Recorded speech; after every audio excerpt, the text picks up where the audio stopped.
Thought I had the perfect college setup living with my girlfriend and best friends until I found out she was hooking up with the guy next door while I was in class. My best friend's girlfriend found out and kicked her out before I even had to. You ever have that gut feeling that something is off, but you keep pushing it aside, telling yourself you're just being paranoid? Yeah, that was me for months. And let me tell you, I wish I had trusted my instincts sooner. What started as an ideal college apartment setup with my best friends and my long-term girlfriend turned into the most surreal, gut-wrenching experience of my life. Looking back, the signs were all there. I just didn't want to see them. Before we dive in, make sure to hit that subscribe button, trust me. You won't want to miss the next crazy story. Alright, let's get into it. So let me paint the picture for you. My name's Jake, and at the time I was a junior in college. I was living in a shared apartment with 3 other people.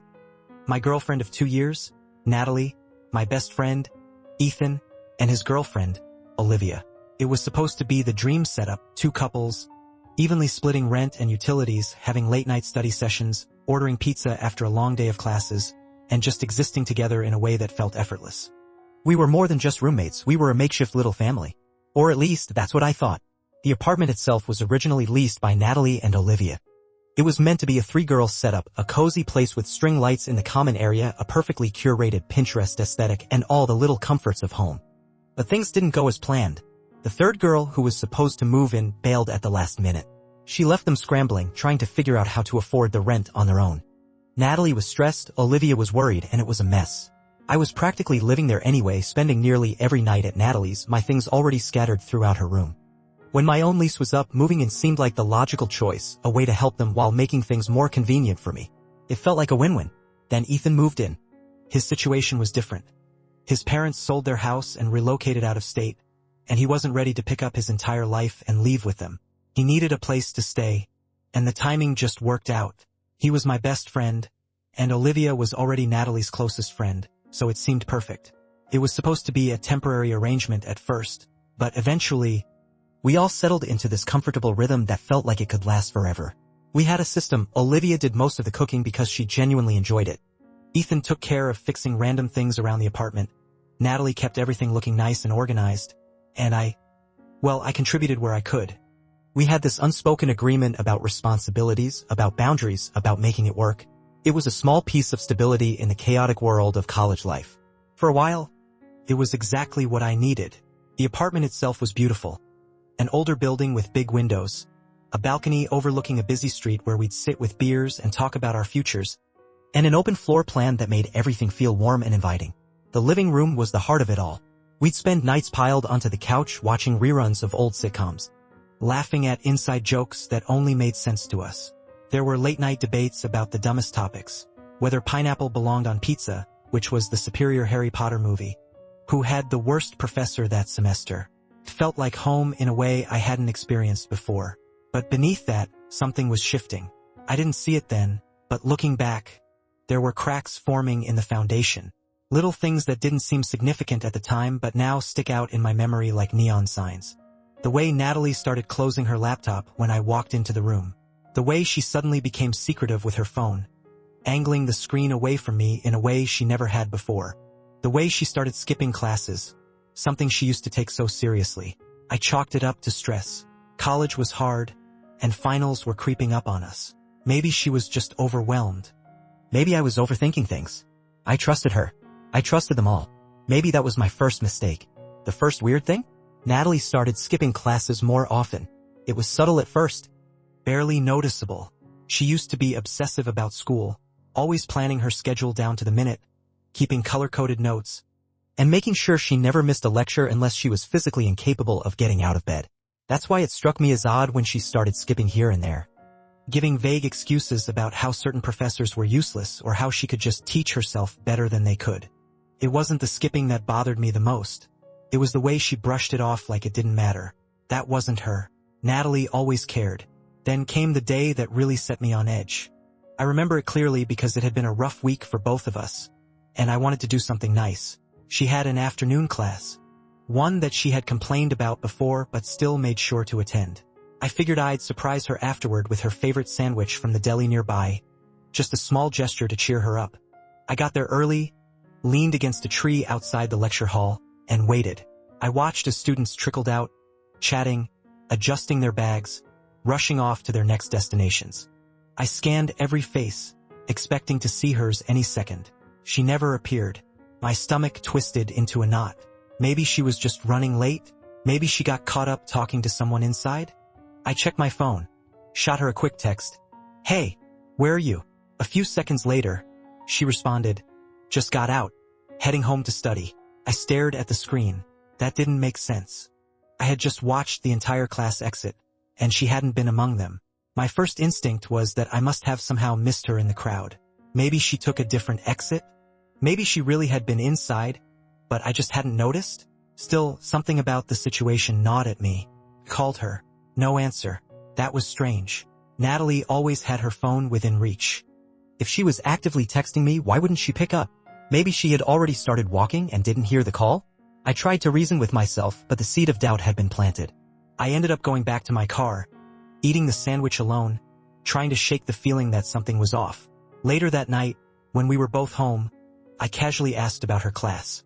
I wasn't trying to interrogate her, just making conversation, hoping that whatever weird feeling I had would go away once she told me how boring the lecture was. Instead, she hesitated. That hesitation was everything. A brief pause, the flicker of discomfort in her expression before she quickly recovered. "Oh, I skipped," she finally admitted, voice light, almost dismissive. "Professor sucks at explaining things." The words were casual, but her body language wasn't. She didn't look at me when she said it. Instead, she busied herself with her phone, scrolling through something mindlessly as if the conversation wasn't important. But it was important. Not because she had skipped, people miss classes all the time, but because she had lied about it. She had told me she had just gotten out, heading home to study. But that wasn't true. And the way she acted when I brought it up, the way she seemed slightly on edge, like she was waiting to see if I would press further, made my skin crawl. I didn't push. I told myself not to overthink it. People skip class. It's college. Maybe she had been embarrassed about it. Maybe she thought I would judge her for slacking off. I convinced myself that I was just being paranoid, that I was reading too much into things. But deep down, something about it wouldn't let go. It was a small lie. A seemingly harmless one. But that's the thing about lies, they don't stay small. They grow, they fester, they lead to more. And at that moment, I had no idea just how deep this particular lie would take me. Started as nothing. A routine moment. Something so mundane that I almost didn't give it a second thought. I was taking out the trash, shifting things around in the overflowing bin when my eyes landed on something that didn't belong.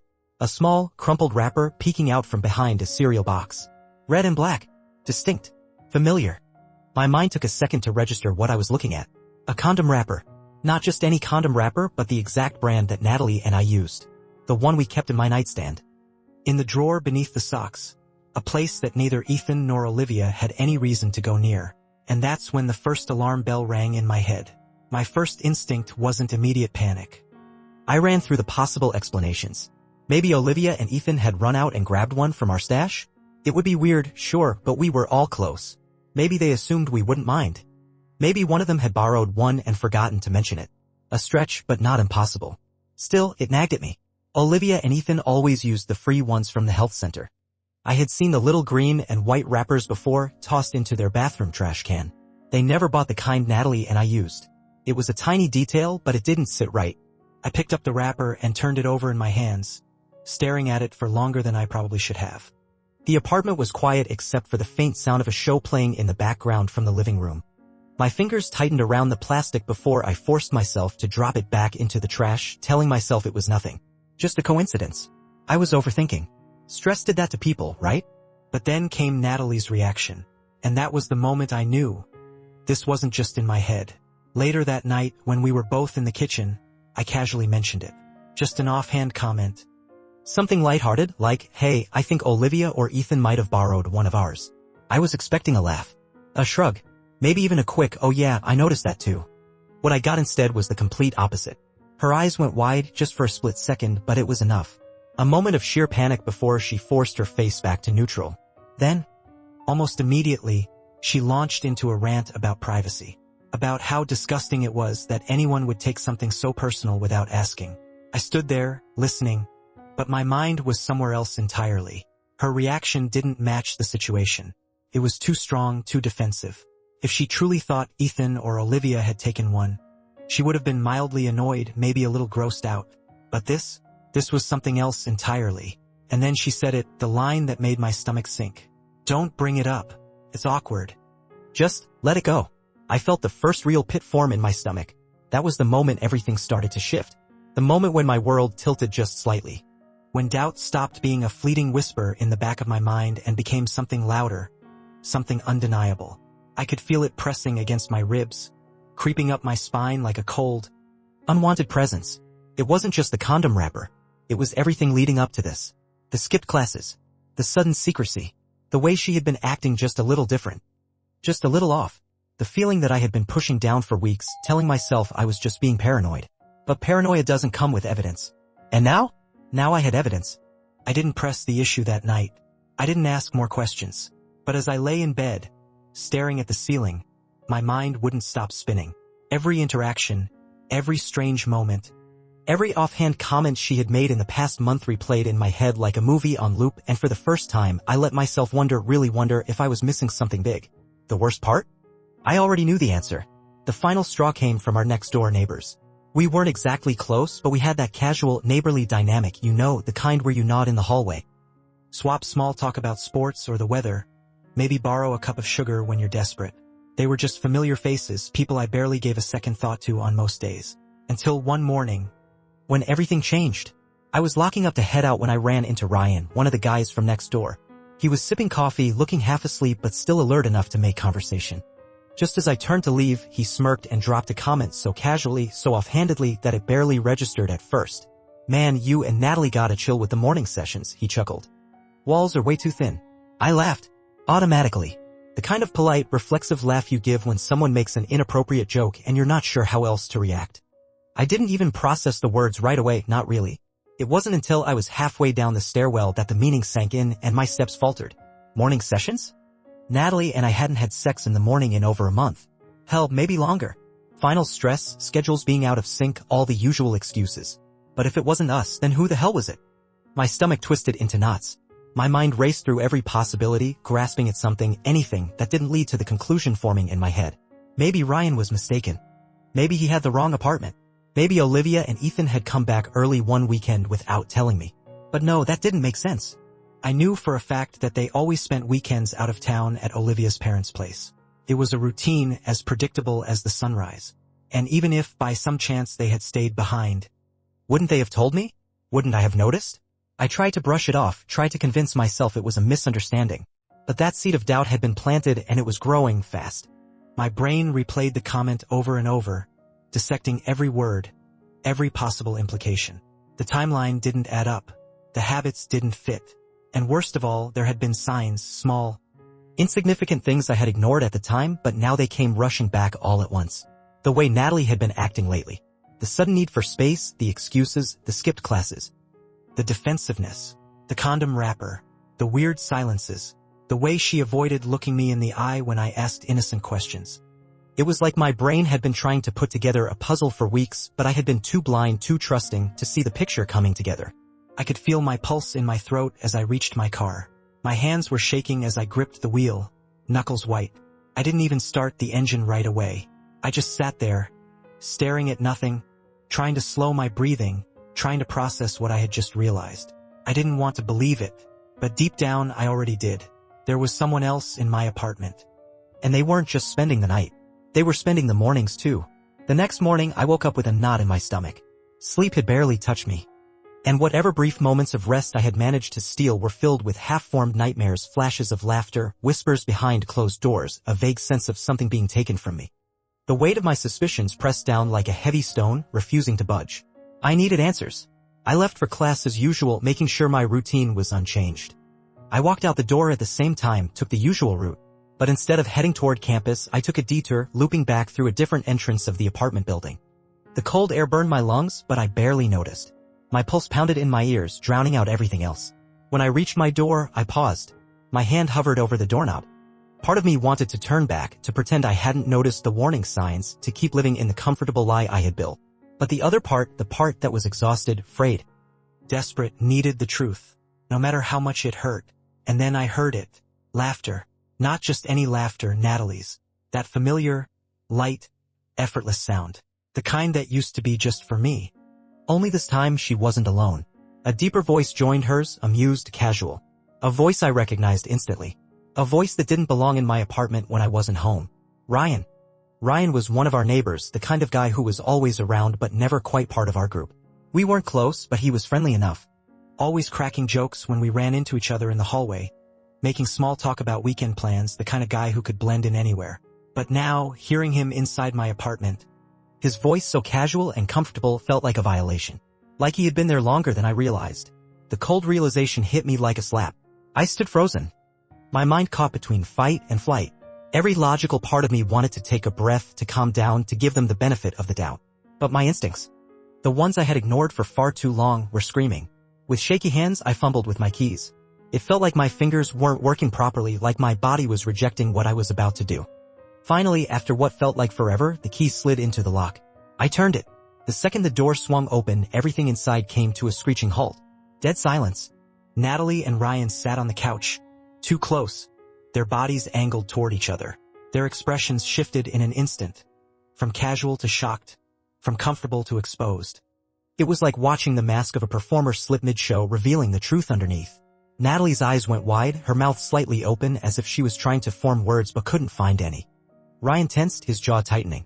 He didn't even bother to move away from her. He just sat there waiting to see what I would do. And in that moment, I didn't need explanations. I didn't need excuses. I could see everything I needed to know written all over their faces. A slow, searing kind of betrayal settled deep in my chest. The kind that didn't explode outward in rage but instead burned from the inside, twisting into something heavy and unbearable. I wanted to scream. I wanted to throw something. But more than anything, I wanted to rewind time, to unhear the laughter, to unsee the way they were looking at each other when they thought no one was watching. My grip on the doorknob tightened until my knuckles turned white. I exhaled a bitter, hollow sound. Then, in the quietest, calmest voice I could muster, I muttered, "Nice? Real nice." Natalie shot up from the couch. "Wait." But I didn't wait. I turned and walked out.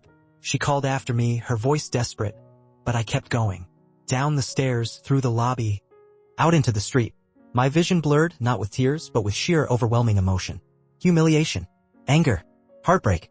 It all mixed together in a suffocating whirlwind that I couldn't escape from. I barely noticed where I was walking. I just knew I needed to get away. From her. From Ryan. From the apartment that suddenly felt like a stranger's place.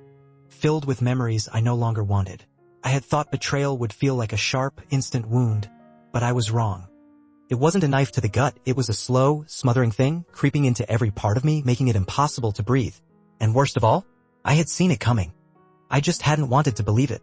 That night I crashed at a friend's place, but sleep didn't come easy. Every time I closed my eyes, I saw their faces, Natalie's wide-eyed panic. Ryan's stunned silence. My mind replayed the scene over and over, dissecting every detail, searching for something I had missed. But there was nothing left to analyze. The truth had been laid bare, and it was uglier than I ever imagined. Natalie bombarded my phone with texts. The first few were frantic apologies. She needed to explain. She needed me to hear her out. Then came the desperation. She was having an anxiety attack. She couldn't breathe. She needed me. When that didn't work, the gaslighting started. "You're being ridiculous. We were just talking, right?" Because just talking always results in the kind of full-body freeze that happens when you know you've been caught red-handed. I ignored every message, every call. Let them pile up like debris from a storm I no longer wanted any part of. The fallout spread quickly. Olivia found out first. She was furious, not just at Natalie, but at the deception. At the sheer audacity of it all. She and Natalie had been close for years, and now it was like she was seeing her for the first time. Ethan, on the other hand, was ready to throw hands. I had never seen him that angry before, and frankly, it made me glad I had left when I did. If I had stayed, I don't know how things would have escalated. Natalie didn't last long in the apartment after that. She packed her things within days, avoiding eye contact, moving like a ghost through the space she had once made her home. The place felt different without her. Quieter. Emptier. But not in a bad way, more like something rotten had finally been cleared out, leaving behind air that was easier to breathe. And me? I existed in a haze for a while. The betrayal wasn't just about losing her, it was about losing trust, about questioning every decision I had ever made. How had I missed the signs? How had I let someone so deeply woven into my life become a stranger overnight? The grief came in waves. Some days I felt nothing. Other days I felt everything at once. I poured myself into my studies, into anything that would keep my mind occupied. I stopped going to the places where I knew I might run into her. I deleted our old pictures, our messages. Wiped every digital trace of her from my life. It felt petty at first, but with each action I felt lighter, more in control. The hardest part was learning to trust again. Every interaction felt like it came with a hidden catch, every new connection like a risk I wasn't sure I was ready to take. But time has a way of dulling even the sharpest wounds. Slowly, I built myself back up. I focused on my future, on the things that mattered. I cut out toxic people, kept my circle small, and learned to listen to my instincts when they whispered that something was wrong. Because now I knew better. I knew that betrayal isn't always loud. Sometimes it's quiet. It's hidden in the small moments, in the skipped classes, in the way someone angles their phone away from you, in the hollow excuses that you want so badly to believe. And most of all, I knew that the person I had been before, naive, trusting, blindly hopeful, was gone. But in his place, someone stronger had taken root. If there's anything I learned from this, it's to trust my instincts. That little voice in the back of my head, the one I ignored, the one that tried to warn me, was never wrong. When something feels off, it probably is. And when someone truly cares about you, they won't put you in a position where you have to question their loyalty. Love doesn't come with conditions, with half-truths, with moments of doubt that gnaw at you until they become impossible to ignore. Love, at its core, is supposed to feel safe. And what I had with Natalie, that wasn't love. It took me a long time to come to terms with that. The realization wasn't immediate. It crept up on me in the quiet moments, when I passed by places we used to go together. When I caught myself reaching for my phone before remembering there was no one to text. When I thought about all the nights I spent making excuses for someone who had already checked out of our relationship long before I discovered the truth. The betrayal wasn't just about what she did. It was about everything she let me believe. The false sense of security. The way she smiled at me like nothing was wrong. The illusion she let me live in while she carved out an escape plan behind my back. That was what cut the deepest. It wasn't just losing her. It was losing the version of our relationship I had built up in my mind, the one that had never actually existed. And what about Natalie and Ryan? Last I heard, they didn't even last 2 months. I wasn't surprised. Relationships built on deception never go the distance. You can't build something real on a foundation of broken trust, no matter how hard you try to convince yourself otherwise. I don't know who ended things first, and honestly, I don't care. The moment I walked out of that apartment, they stopped existing in my world. I used to wonder if she ever regretted it. If there were nights where she stared at the ceiling, thinking about everything she had thrown away.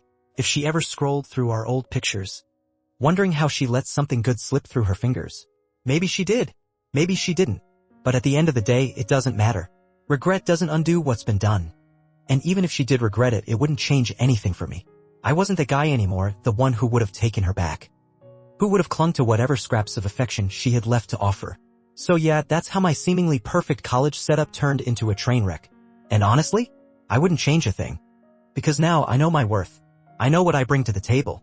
I know what it means to be with someone who values me, who doesn't make me feel like I have to compete for their attention. I know that love isn't supposed to be a guessing game. And trust me, my worth? It's way more than what she ever deserved. Life has a way of teaching us lessons we never signed up for, but in the end, we walk away stronger. If this story resonated with you, if you've ever ignored your gut, if you've ever learned your worth the hard way, let me know in the comments. Your thoughts, your stories, your takeaways, they matter. And if you enjoyed this, don't forget to like and subscribe, because trust me, there's always another story waiting to be told.